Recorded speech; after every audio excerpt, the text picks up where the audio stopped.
G'day, in this video we begin module 4, which is focused on electricity and magnetism. In this first video we're going to begin to take a look at the concepts that surround electrostatics and electric fields. So in this video we're looking at dot points 4.1.1 and 2. Our focus is on introducing some qualitative concepts for inquiry question 1, which asks how to charge objects, interact with other charged objects, and with neutral objects. So this is the beginning of our concepts around electrostatics, and we'll bring forward concepts such as attraction, repulsion, and field forces.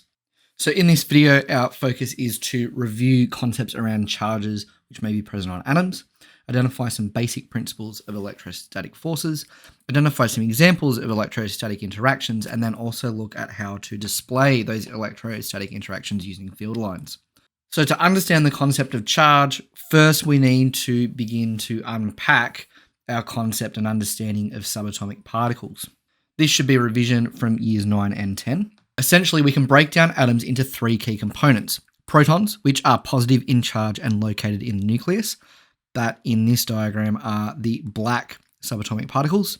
Neutrons, which have no charge, also referred to as neutral in charge, and are also located in the nucleus, indicated as the white subatomic particles in this diagram. And electrons, which are negative in charge and are found in the outer shells of the atom, like displayed here in green. Note too, based on some of the information in your data sheet, there is a charge given for electrons, but in particular, I wanted to show you the differing masses of protons, neutrons, and electrons.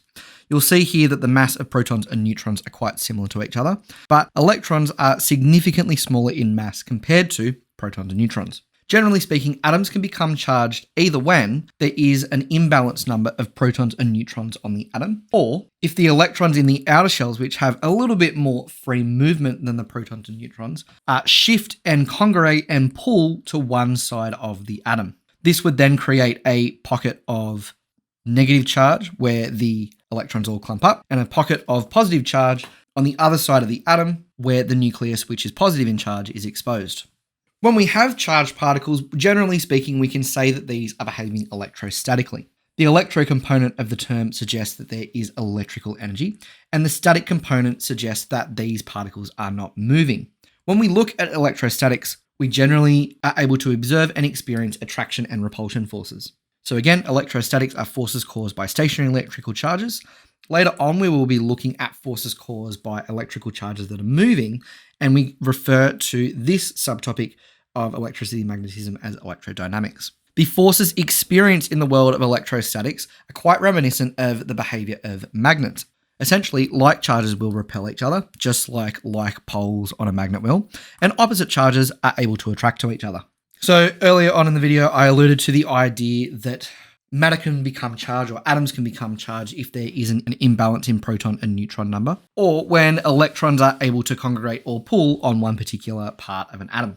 The formation of ionic compounds is a great example of how matter can become charged by a difference in proton and electron count. So for example, if we have 2 neutral sodium and chlorine atoms, both atoms should have an equal number of protons and neutrons. So for example, for sodium, which contains 11 electrons in its outer shells, there are also 11 protons in the sodium atom. For chlorine, there's 17 of each. However, sodium and chlorine atoms are able to interact in a way in which the sodium atom is able to give its single electron on its outermost shell to the chlorine to fill up its outermost shell, as a result, forming an ionic compound. Reason being, because if the sodium has lost an electron, it now has 1 extra proton than electrons, leading to an ionic substance, a charged atom, where overall the atom has a charge of +1 because there is 1 proton in excess. For the chlorine, on the other hand, because it has received an additional electron, its charge has moved from neutral to negative because there is 1 additional negative charge in the form of an electron attached to this new chlorine atom, which we refer to as a chlorine ion, and it has a charge of -1.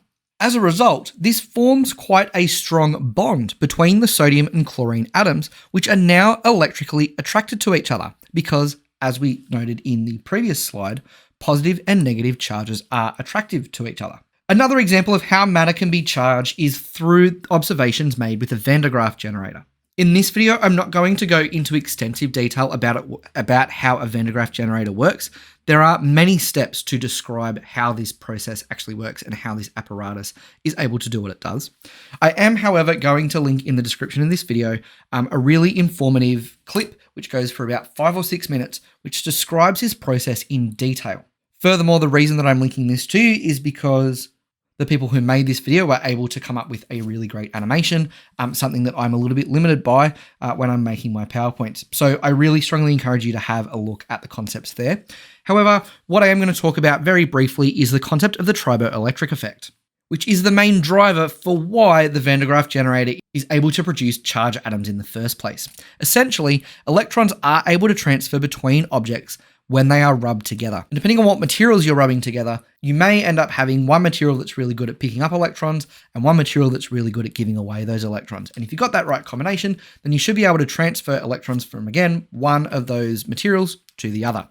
Something else that's really interesting about Van de Graaff generators is that the generator is actually able to make an object which is neutral in charge technically have some degree of charge, or at least appear to have that charge. So in a scenario where you put a neutral object near a Van de Graaff generator, like the one that I'm drawing in this diagram now, and we have an atom with a bunch of different orbitals, and these atoms obviously have electrons. When placed near the positive charge, the negative electrons are able to pull and direct themselves towards the positive charge of the surface of the Van de Graaff generator. That's indicated by the green negative symbols which I've drawn on my diagram there. Essentially meaning that we have an area of the atom, or atoms, which is negative in charge, and an area of the atom which is positive in charge. A lot of the time, especially in the world of chemistry, is referred to as a dipole. As a result, this object, which is usually neutral in charge, now has a part of the particle or atom which has a negative charge and is thus attracted towards the Van de Graaff generator. These concepts of attraction and repulsion that we've been discussing is a great segue into looking at the concept of field lines. And field lines are designed to diagrammatically express electric fields and help us to predict the direction that charges will go when present in an electric field. When we draw field lines, they are meant to describe what force would be experienced if a positively charged particle was placed inside the electric field. So for example, if we had a positive charge placed, say here, near this positive charge in the center, this positive charge would experience a force that pushes it away from the positive charge in the center. In other words, repulsion. In this second example here, if we place a positive charge, say where my pointer is, and it's near a negative charge, we would expect an attracting force, and thus we have drawn arrows that would show that the positive charge would be pulled towards the negative charge. In this example here, our particle is neutral. There are no field lines present. And in the presence of no electric field, we would not expect the positive charge to interact with the negative charge at all, unless, of course, we have a dipole forming. One way that we can show differences in electric fields is by the density of lines that we draw. Obviously, the more lines that we draw, the larger quantity of charge is implied to be present. Similarly, we could distinguish electric field strength by showing differences in the length of the field lines.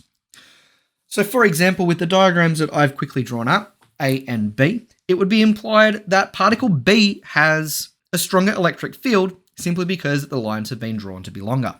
On this slide, I've shown a couple of examples of field line interactions. The first example that we're going to look at here is what the field lines would look like if we had two charged particles placed closely next to each other when both particles have opposite charges. Here we can see the field lines in the center running from positive to negative. Reason being, if we placed a positive charge in the middle here, between the positive particle and the negative particle, we would expect that positive particle to be repelled by the positive charge and attracted to the negative charge. On the outer regions where the positive particle would not be in the field of both the positive and the negative charge, we can see again that the positive charge would be repelled away from the positive, and the positive charge would be attracted to the negative if it was on this side. Similarly, in the second diagram, we again have 2-point charges. However, these charges are both positive. And in this instance, we can see field lines which are being drawn out to radiate away from the positive charges in all directions. In other words, if we placed a positive charge in between these 2-point charges, we would expect it to repel away from this region entirely. I'm sure that we can appreciate if these two charges were negative, we would then see the arrows traveling in opposite directions, and a positive charge would be pulled in towards the point charges from all directions. Another common scenario where we are working with charges is when we have two electrical plates, one that's positive in charge and one that's negative in charge. In these scenarios, we can see that we have nice parallel straight field lines which apply forces directly downwards towards the negative plate. Because again, if we had a positive charge sitting in between these plates, it would be repelled by the positive and attracted by the negative. Obviously, if we had a negative charge in between these plates, we would expect that charge to experience a force which is opposite in direction. In other words, towards the positive plates. Thank you very much. In the next video, we're going to look at some more quantitative applications of these concepts and start to complete some calculations around electric fields. But until then, have a good one.